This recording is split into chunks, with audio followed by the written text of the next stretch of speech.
Estimates from the panel study of economic dynamics indicates that African American men are one-third as likely to be self-employed as white men.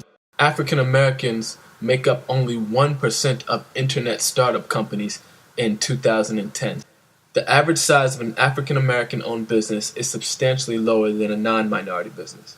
African American owned firms average $86.5 thousand in sales and 0.7 employees per firm to $1 million in sales and 99 employees per firm at non-minority firms.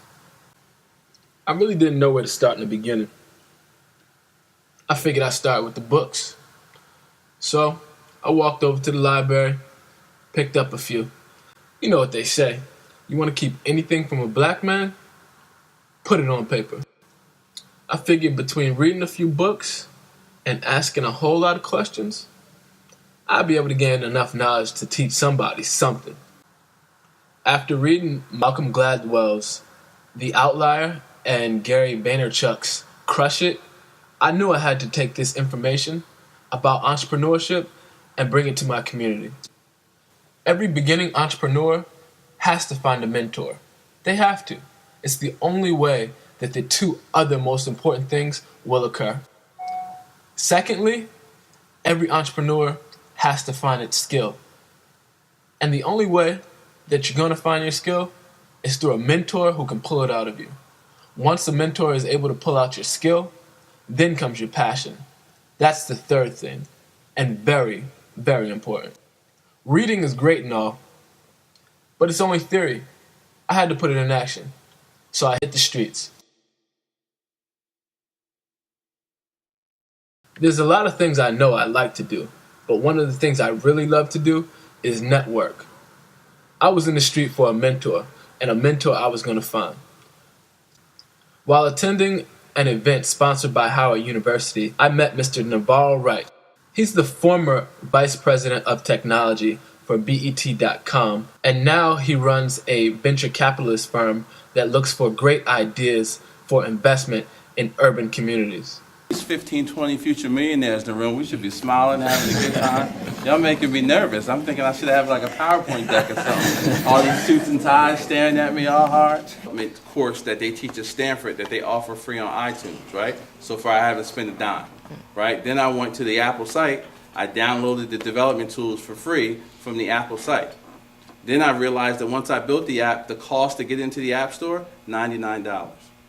So look at that in comparison to starting a restaurant, a dry cleaner, a car wash. As you can see, Navarro knows what he's talking about. He's a great mentor indeed. Next, I stopped by Affinity Labs to talk to Mr. Charles Plank. He's the CEO of one of the most innovative incubators in the Washington, D.C. area. I break it down into three different things. I think if a kid that doesn't know anything, I've interviewed a lot of kids up and down the street for the last few days, and so I asked some kids, have you ever heard of the word entrepreneurship? Mm-hmm. And they shake their heads. How old are you now? 14. You see this as something you could do possibly, in the future, career-wise? Is to escape for a living? First, you the best? Communicate how the essentials to starting to think as an entrepreneur. Mm-hmm. And I've kind of bottled those into just three things. Mm-hmm. Skill sets. Yeah. Finding a mentor. Yep. And finding your passion. That's the most important thing. Mm-hmm. That's the most important thing. And that's the most critical thing, and I think probably the biggest challenge actually for inner city youth is even knowing that people do live their lives through their passions. Mr. Plank said it best. The most important thing is passion, but most kids don't know. It's our job to teach them, and that's what I chose to do next. Give me the definition of SWOT one more time. What does SWOT stand for? Strengths, weaknesses, opportunities, and threats. Leonardo da Vinci. Leonardo da Vinci. He's quite the artist. He was doing it for a long time. Yes. So you trying to be up there? Yes. That's the type of skill you got.